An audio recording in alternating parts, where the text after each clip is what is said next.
ঘাটের কথা। পাষাণে ঘটনা যদি অঙ্কিত হইত, তবে কতদিনকার কত কথা আমার সোপানে সোপানে পাঠ করিতে পারিতে।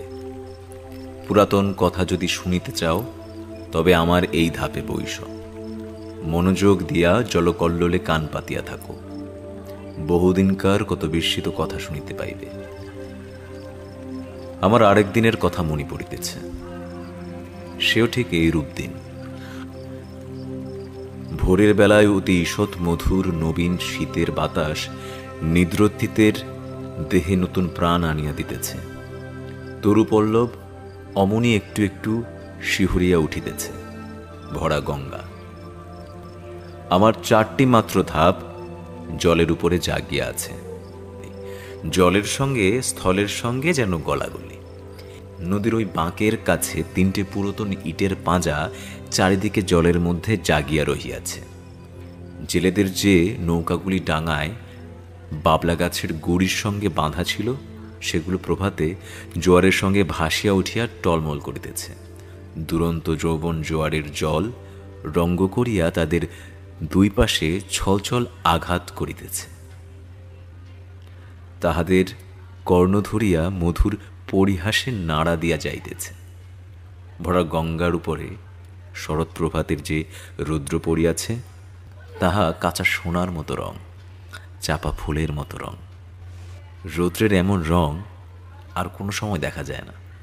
চড়ার উপরে কাশবনের উপরে রৌদ্র পড়িয়াছে। এখনো কাশফুল সব ফোটে নাই, ফুটতে আরম্ভ করিয়াছে মাত্র।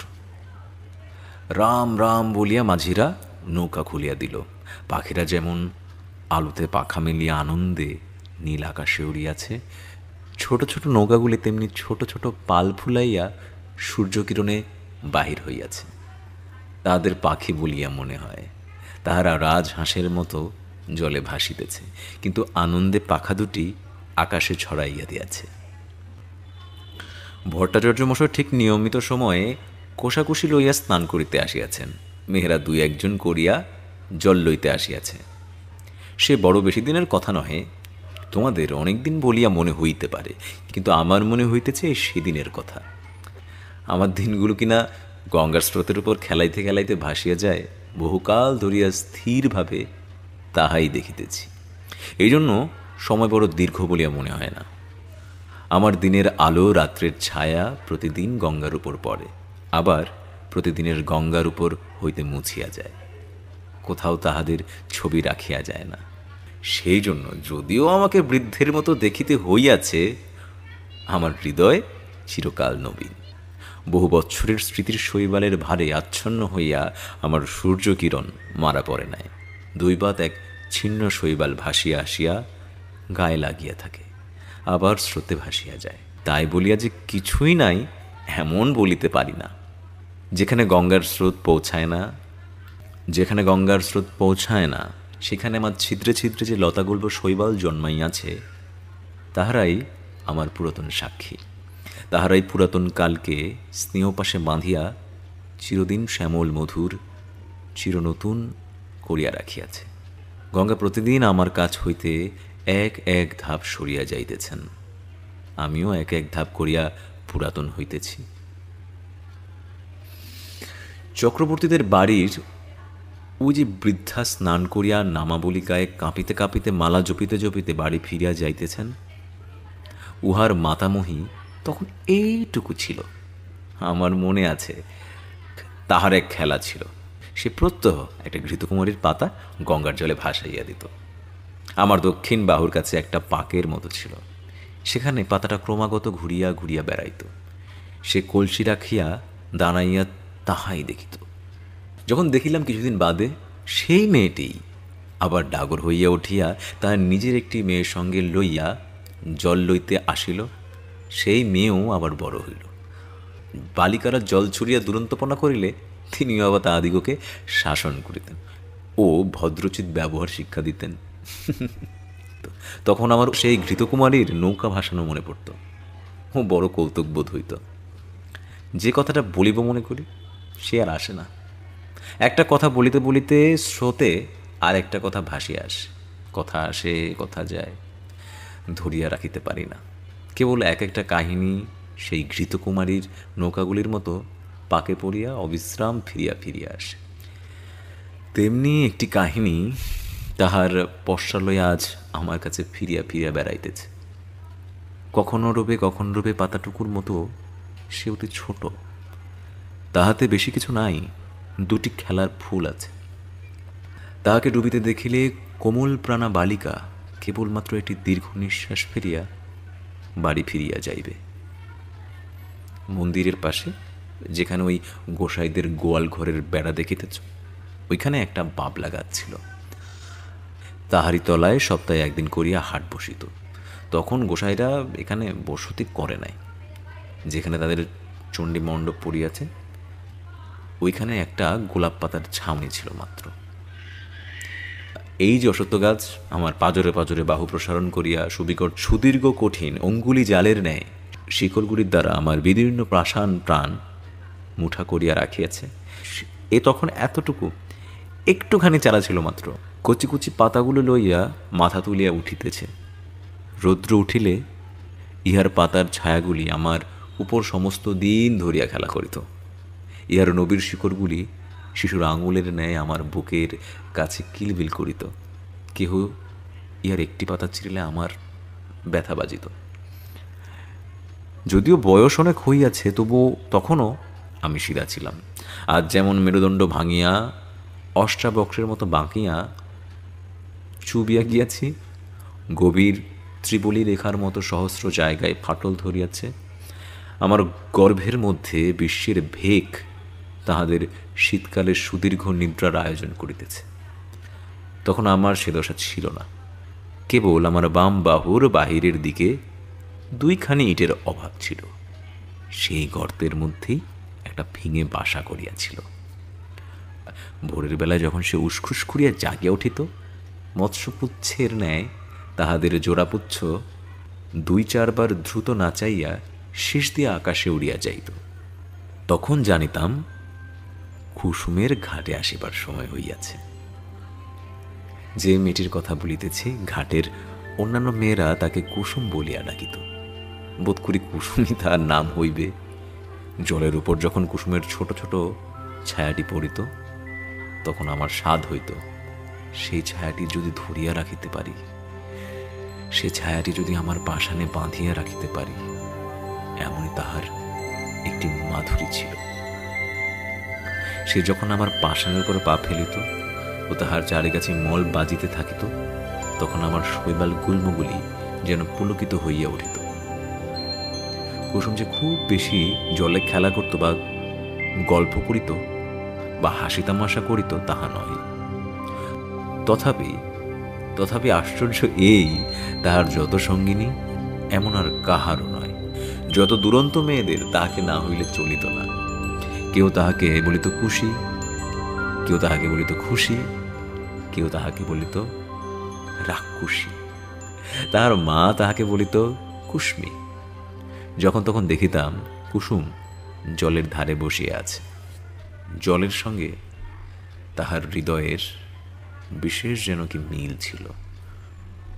সে জল ভারী ভালোবাসিত। কিছুদিন পর কুসুমকে আর দেখিতে পাই না। ভুবন আর স্বর্ণ ঘাটে আসিয়া কাঁদিত। শুনিলাম তাহাদের খুশি খুশি রাক্ষসীকে শ্বশুরবাড়ি লইয়া গিয়াছে। যেখানে তাহাকে লইয়া গেছে সেখানে নাকি গঙ্গা নাই। সেখানে আবার কারা সব নতুন লোক, নতুন ঘরবাড়ি, নতুন পথঘাট। জলের পদ্মটিকে কে যেন ডাঙায় রোপণ করিতে লইয়া গেল। ক্রমে কুসুমের কথা একরকম ভুলিয়া গেছি। 1 বছর হইয়া গেছে। ঘাটের মেয়েরা কুসুমের গল্প বড় করে না। একদিন সন্ধ্যার সময়ে বহুকালের পরিচিত পায়ের স্পর্শে সহসা যেন চমক লাগিল। মনে হইল যেন কুসুমের পা।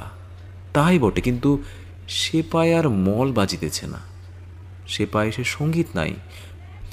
কুসুমের পায়ের স্পর্শ ও মলের শব্দ চিরকাল একত্র অনুভব করিয়া আসিতেছি। আজ সহসা সেই মলের শব্দটি না শুনিতে পাইয়া সন্ধ্যাবেলাকার জলের কল্লোল কেমন বিষণ্ণ শুনিতে লাগিল। আম্রবনের মধ্যে পাতা ঝরঝর করিয়া বাতাস কেমন হাহা করিয়া উঠিল। কুসুম বিধবা হইয়াছে। শুনিলাম তাহার স্বামী বিদেশে চাকরি করিত। দু একদিন ছাড়া স্বামীর সহিত সাক্ষাৎই হয় নাই। পত্রযোগে বৈধব্যের সংবাদ পাইয়া 8 বছরের বয়সে মাথার সিঁদুর মুছিয়া গায়ের গহনা ফেলিয়া আবার তাহার দেশে সেই গঙ্গার ধারে ফিরিয়া আসিয়াছে। কিন্তু তাহার সঙ্গিনীদেরও বড় কেউ নেই। ভুবন, স্বর্ণ, অমলা শ্বশুরঘর করতে গিয়েছে, কেবল শরৎ আছে। কিন্তু শুনিতেছি অগ্রহায়ণ মাসে তাহারও বিবাহ হইয়া যাইবে।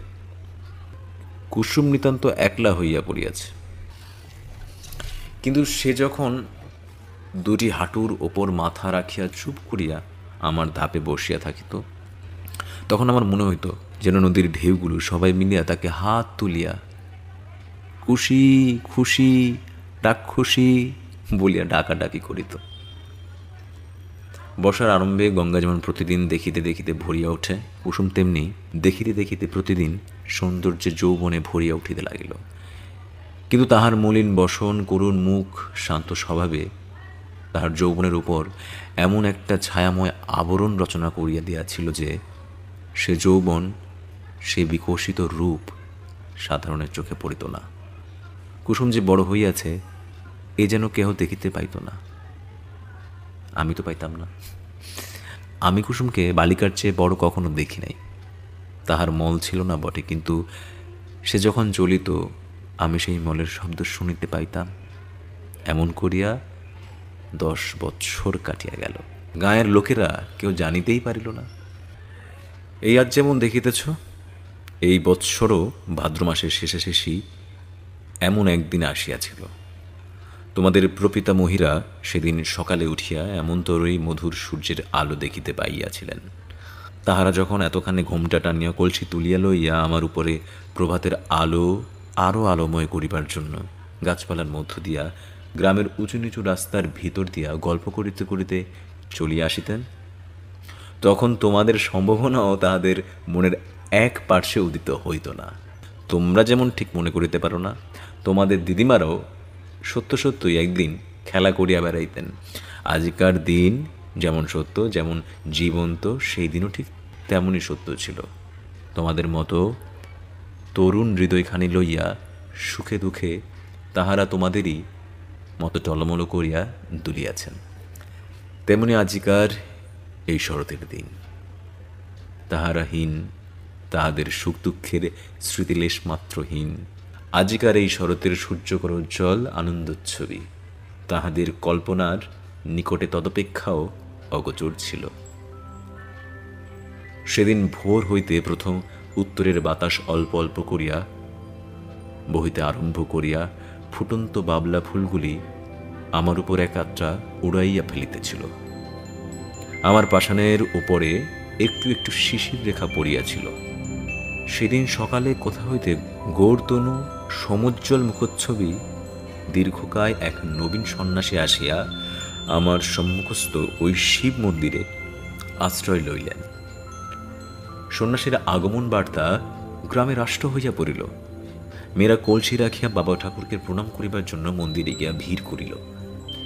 ভিড় প্রতিদিন বাড়িতে লাগিল। একে সন্ন্যাসী, তাহাতে অনুপম রূপ, তাহাতে তিনি কাউকেও অবহেলা করিতেন না। ছেলেদের কোলে লইয়া বসাইতেন, জননীদিগকে ঘরকন্যার কথা জিজ্ঞাসা করতেন। নারী সমাজে অল্পকালের মধ্যেই তাহার অত্যন্ত প্রতিপত্তি হইল। তাহার কাছে পুরুষও বিস্তর আসিত। কোনোদিন ভাগবত পাঠ করিতেন, কোনোদিন ভগবদ্ গীতার ব্যাখ্যা করিতেন, কোনোদিন মন্দিরে বসিয়া নানা শাস্ত্র লইয়া আন্দোলন করিতেন। তাহার নিকটে কেউ উপদেশ লইতে আসিত, কেউ মন্ত্র লইতে আসিত, কেউ রোগের ওষুধ জানিতে আসিত। মেয়েরা ঘাটে আসিয়া বলা বলি করিত, আহা কি রূপ! মনে হয় যেন মহাদেব সশরীরে তাহার মন্দিরে আসিয়া অধিষ্ঠিত হইয়াছেন। যখন সন্ন্যাসী প্রতিদিন প্রত্যুষে সূর্যোদয়ের পূর্বে শুকতারাকে সম্মুখে রাখিয়া গঙ্গার জলে নিমগ্ন হইয়া ধীর গম্ভীর স্বরে সন্ধ্যা বন্দনা করিতেন, তখন আমি জ্বরের কল্লোল শুনিতে পাইতাম না। তাহার সেই কণ্ঠস্বর শুনিতে শুনিতে প্রতিদিন গঙ্গার পূর্ব উপকূলের আকাশ রক্তবর্ণ হইয়া উঠিত। মেঘের ধারে ধারে অরুণ রঙের রেখা পড়িত। অন্ধকার যেন বিকাশোন্মুখ কুড়ির আবরণ পুটের মতো ফাটিয়া চারিদিকে নামিয়া পড়িত ও আকাশ সরোবরের উষাকুসুমের লাল আভা অল্প অল্প করিয়া বাহির হইয়া আসিত। আমার মনে হইত যে এই মহাপুরুষ গঙ্গার জলে দাঁড়াইয়া পূর্বের দিকে চাহিয়া যে এক মন্ত্রপাঠ করেন, তাহারই এক একটি শব্দ উচ্চারিত হইতে থাকে, আর নিশিথিনের কুহক ভাঙিয়া যায়। চন্দ্রতারা পশ্চিমে নামিয়া পড়ে, সূর্য পূবাকাশে উঠিতে থাকে, জগতের দৃশ্যপট পরিবর্তিত হইয়া যায়। এ কে মায়াবী? স্নান করিয়া যখন সন্ন্যাসী হোমশিখার নেয় তাহার দীর্ঘ শুভ্র পুণ্যতনু লইয়া জল হইতে উঠিতেন, তাহার জটাজুটো হইতে জল ছড়িয়া পড়িত, তখন নবীন সূর্যকিরণ তাহার সর্বাঙ্গে পড়িয়া প্রতিফলিত হইতে থাকিত। এমন আরও কয়েক মাস কাটিয়া গেল। চৈত্র মাস, সূর্যগ্রহণের সময় বিস্তর লোক গঙ্গা স্নানে আসিল। বাবলার তলায় মস্ত হাট বসিল। এই উপলক্ষে সন্ন্যাসীকে দেখিবার জন্যেও লোক সমাগম হইল। যে গ্রামে কুসুমের শ্বশুর বাড়ি, সেখান হইতেও অনেকগুলো মেয়ে আসিয়াছিল। সকালে আমার ধাপে বসিয়া সন্ন্যাসী জপ করিতেছিল। তাহাকে দেখিয়া সহসা একজন মেয়ে আরেকজনের গা টিপিয়া বলিয়া উঠিল, ওলো, এই যে আমাদের কুসুমের স্বামী। আরেকজন আঙুলে দুই ঘুমটা কিছু ফাঁক করিয়া ধরিয়া বলিল, ওমা, তাই তো গা, এ তো আমাদের চাটুজ্জিদের বাড়ির ছোট দাদা বাবু। আরেকজন ঘোমটা বড় ঘটা করিত না, সে কহিল, তেমনি কপাল, তেমনি নাক, তেমনি চোখ। আরেকজন সন্ন্যাসীর দিকে মনোযোগ না করিয়া নিঃশ্বাস ফেলিয়া কলসি দিয়া জল ঠেলিয়া বলিল, আহা, সে কি আর আছে, সে কি আর আসবে, কুসুমের কি তেমনি কপাল। তখন কেহ বলিল, তার এত দাড়ি ছিল না। কেহ বলিল, সে এমন এক হারা ছিল না। কেহ বলিল, সে যেন এতটা লম্বা নয়। এরূপে এই কথাটার একরূপ নিষ্পত্তি হইয়া গেল, আর উঠিতে পারিল না। গ্রামের আর সকলে সন্ন্যাসীকে দেখিয়াছে, কেবল কুসুম দেখে নাই। অধিক লোক সমাগম হওয়াতে কুসুম আমার কাছে আসা একেবারে পরিত্যাগ করিয়াছে। একদিন সন্ধ্যাবেলায় পূর্ণিমা তিথিতে চাঁদ উঠিতে দেখিয়া বুঝি আমাদের পুরাতন সম্বন্ধ তাহার মনে পড়িল। তখন ঘাটে আর কেহ লোক ছিল না। ঝিঝি পোকা ঝিঁঝি করিতেছিল। মন্দিরের কাঁসর ঘণ্টা বাজা এই কিছুক্ষণ হইল শেষ হইয়া গেল। তাহার শেষ শব্দতরঙ্গ ক্ষীণতর হইয়া পরপারের ছায়াময় বনশ্রেণীর মধ্যে ছায়ার মতো মিলাইয়া গেছে। পরিপূর্ণ জ্যোৎস্না, জোয়ারের জল ছলছল করিতেছে। আমার উপরে ছায়াটি ফেলিয়া কুসুম বসে আছে। বাতাস বড় ছিল না, গাছপালা নিস্তব্ধ। কুসুমের সম্মুখে গঙ্গার বক্ষে অবারিত প্রসারিত জ্যোৎস্না। কুসুমের পশ্চাতে আশেপাশে ঝোপে ঝাপে, গাছে পালায়, মন্দিরের ছায়ায়, ভাঙা ঘরের ভিত্তিতে, পুষ্করিণীর ধারে, তালবনে অন্ধকার গা ঢাকা দিয়ে মুখে মুড়ি দিয়ে বসে আছে। ছাতিমের গাছের শাখায় বাদুর ঝুলছে। মন্দিরের চূড়ায় বসিয়া পেচক কাঁদিয়া উঠিতেছে। লোকালয়ের কাছে শৃগালের ঊর্ধ্বচিৎকার ধ্বনি উঠিল ও থামিয়া গেল। সন্ন্যাসী ধীরে ধীরে মন্দিরের ভিতর হইতে বাহির হইয়া আসিলেন। ঘাটে আসিয়া দু এক সোপান নামিয়া একাকিনী রমণীকে দেখিয়া ফিরিয়া যাইবেন মনে করিতেছেন। এমন সময়ে সহসা কুসুম মুখ তুলিয়া পশ্চাতে চাহিয়া দেখিলেন। তাহার মাথার উপর হইতে কাপড় পড়িয়া গেল। ঊর্ধ্বমুখ ফুটন্ত ফুলের উপর যেমন জ্যোৎস্না পড়ে, মুখ তুলিতেই কুসুমের মুখের উপর তেমনি জ্যোৎস্না পড়িল। সেই মুহূর্তেই উভয়ের দেখা হইল, যেন চেনা শোনা হইল। মনে হইল যেন পূর্বজন্মের পরিচিত ছিল। মাথার উপর দিয়া পেছক ডাকিয়া চলিয়া গেল। শব্দে সচকিত হইয়া আত্মসংবরণ করিয়া কুসুম মাথার কাপড় তুলিয়া দিল। উঠিয়া সন্ন্যাসীর পায়ের কাছে লুটাইয়া প্রণাম করিল। সন্ন্যাসী আশীর্বাদ করিয়া তাকে জিজ্ঞাসা করিল, তোমার নাম কি? কুসুম কহিল, আমার নাম কুসুম। সে রাত্রে আর কোনো কথা হইল না। কুসুমের ঘর খুব কাছেই ছিল। কুসুম ধীরে ধীরে চলিয়া গেল। সে রাত্রে সন্ন্যাসী অনেকক্ষণ পর্যন্ত আমার সোপানে বসিয়াছিলেন। অবশেষে যখন পূর্বের চাঁদ পশ্চিমে আসিল, সন্ন্যাসীর পশ্চাতের ছায়া সম্মুখে আসিয়া পড়িল, তখন তিনি উঠিয়া মন্দিরে গিয়া প্রবেশ করিলেন। তার পরদিন হইতে আমি দেখিতাম কুসুম প্রত্যহ আসিয়া সন্ন্যাসীর পদধূলি লইয়া যাইত। সন্ন্যাসী যখন শাস্ত্র ব্যাখ্যা করিতেন তখন সে একধারে দাঁড়াইয়া শুনিত। সন্ন্যাসী প্রাতঃসন্ধ্যা সমাপন করিয়া কুসুমকে ডাকিয়া তাহাকে ধর্মের কথা বলিতেন। সব কথা সে কি বুঝিতে পারিত, কিন্তু অতি মনোযোগের সহিত সে চুপ করিয়া বসিয়া শুনিত। সন্ন্যাসী তাহাকে যেমন উপদেশ করিত সে অবিকল তাহাই পালন করিত। প্রত্যহ সে মন্দিরের কাজ করিত, দেবসেবায় আলস্য করিত না। পূজার ফুল তুলিত, গঙ্গা হইতে জল তুলিয়া মন্দির ধৌত করিত। সন্ন্যাসী তাহাকে যে সকল কথা বলিয়া দিতেন আমার সোপানে বসিয়া তাহাই ভাবিত। ধীরে ধীরে তাহার যেন দৃষ্টি প্রসারিত হইয়া গেল, হৃদয় উদ্ঘাটিত হইয়া গেল। সে যাহা দেখে নাই তাহা দেখিতে লাগিল, যাহা শোনে নাই তাহা শুনিতে লাগিল। তাহার প্রশান্ত মুখে যে ম্লান ছায়া ছিল তাহা দূর হইয়া গেল। সে যখন ভক্তিভরে প্রভাতের সন্ন্যাসীর পায়ের কাছে লুটাইয়া পড়িত, তখন তাহাকে দেবতার নিকটে উৎসর্গীকৃত শিশির ধৌত পূজার ফুলের মতো দেখাইত। একটি সুবিমল প্রফুল্লতা তাহার সর্বশরীর আলো করিয়া তুলিল। শীতকালের এই অবসান সময়ে শীতের বাতাস বহে। আবার এক একদিন সন্ধ্যাবেলায় সহসা দক্ষিণ হইতে বসন্তের বাতাস দিয়ে থাকে। আকাশে হিম ভাব একেবারে দূর হইয়া যায়। অনেক দিনের পর গ্রামের মধ্যে বাঁশি বাজিয়া ওঠে, গানের শব্দ শুনিতে পাওয়া যায়।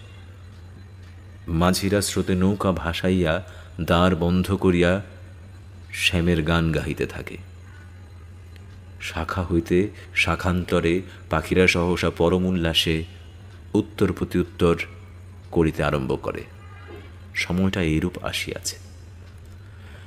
বসন্তের বাতাস লাগিয়া আমার পাষাণ হৃদয়ের মধ্যে অল্প অল্প যেন যৌবনের সঞ্চার হইতেছে। আমার প্রাণের ভিতরকার সেই নবযৌবন উচ্ছ্বাস আকর্ষণ করিয়া যেন আমার লতাগুল্মগুলি দেখিতে দেখিতে ফুলে ফুলে একেবারে বিকশিত হইয়া উঠিতেছে। এই সময়ে কুসুমকে আর দেখিতে পাই না। কিছুদিন হইতে সে আর মন্দিরেও আসে না, ঘাটেও আসে না। সন্ন্যাসীর কাছে তাহাকে আর দেখা যায় না। ইতিমধ্যে কি হইল আমি কিছুই জানিতে পারি নাই। কিছুকাল পর একদিন সন্ধ্যাবেলা আমারই সোপানে সন্ন্যাসীর সহিত কুসুমের সাক্ষাৎ হইল। কুসুম মুখ নত করিয়া কহিল, প্রভু আমাকে ডাকিয়া পাঠাইয়াছেন? হ্যাঁ, তোমাকে আমি দেখতে পাই না কেন? আজকাল দেবসেবায় তোমার এত অবহেলা কেন? কুসুম চুপ করিয়া রইল। আমার কাছে তোমার মনের কথা প্রকাশ করিয়া বলো। কুসুম ঈষৎ মুখ ফিরাইয়া কহিল, প্রভু আমি পাপিয়সী, সেই জন্যই এই অবহেলা। সন্ন্যাসী অত্যন্ত স্নেহপূর্ণ স্বরে বলিলেন, কুসুম তোমার হৃদয়ে অশান্ত উপস্থিত হইয়াছে, আমি তাহা বুঝিতে পারিয়াছি। কুসুম যেন চমকিয়া উঠিল। সে হয়তো মনে করিল সন্ন্যাসী কতটা না জানি বুঝিয়াছেন। তাহার চোখে অল্পে অল্পে জলে ভরিয়া আসিল। সে সেইখানেই বসিয়া পড়িল। মুখে আঁচল ঢাকিয়া সোপানে সন্ন্যাসীর পায়ের কাছে বসিয়া কাঁদিতে লাগিল। সন্ন্যাসী কিছু দূরে সরিয়া গিয়া কহিলেন, তোমার অশান্তির কথা আমাকে সমস্ত ব্যক্ত করিয়া বলো, আমি তোমাকে শান্তির পথ দেখাইয়া দিব। কুসুম অটল ভক্তিশ্বরে কহিল, কিন্তু মাঝে মাঝে থামিল, মাঝে মাঝে কথা বাঁধিয়া গেল। আপনি আদেশ করেন তো অবশ্যই বলিব, তবে আমি ভালো করিয়া বলিতে পারিব না।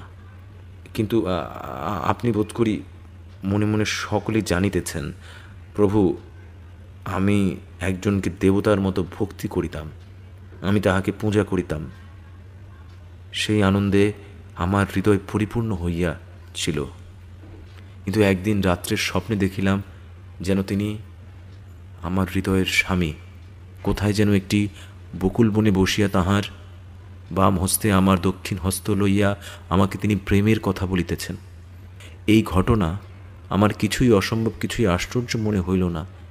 স্বপ্ন ভাঙিয়া গেল, তবু স্বপ্নের ঘোর ভাঙিল না। তাহার পরদিন যখন তাহাকে দেখিলাম, আর পূর্বের মতো দেখিলাম না। মনে সেই স্বপ্নের ছবিই উদয় হইতে লাগিল। ভয়ে দূরে পালাইলাম, কিন্তু সে ছবি আমার সঙ্গে সঙ্গে রইল। সেই অবধি আমার হৃদয়ের অশান্তি আর দূর হয় না। আমার সমস্ত অন্ধকার হইয়া গেছে।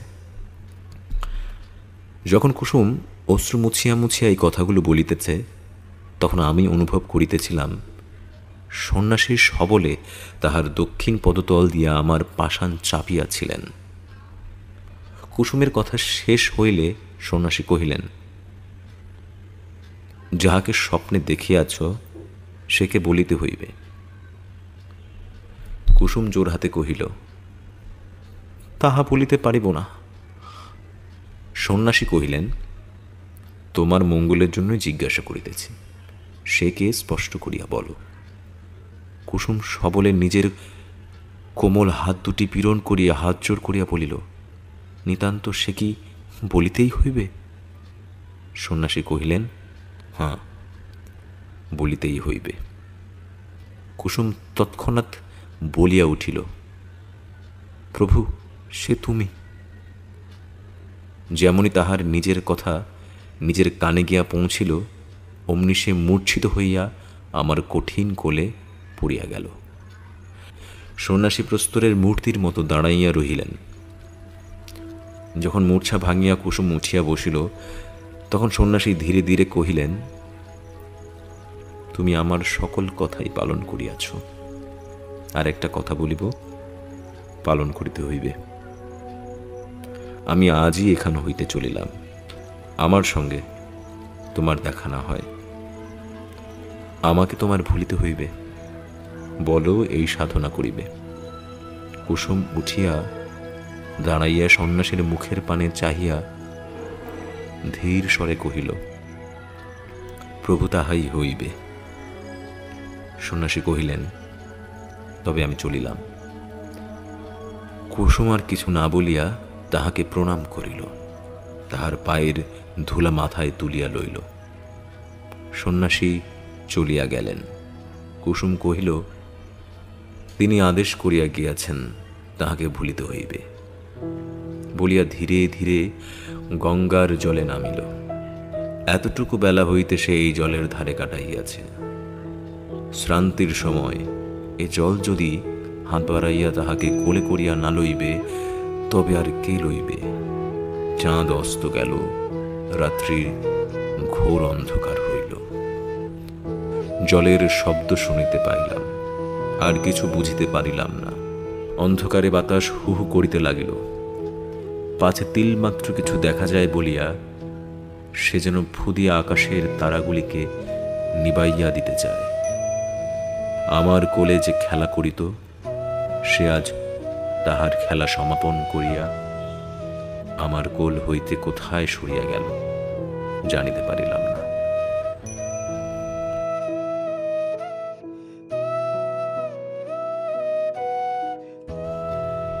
কার্তিক 1291।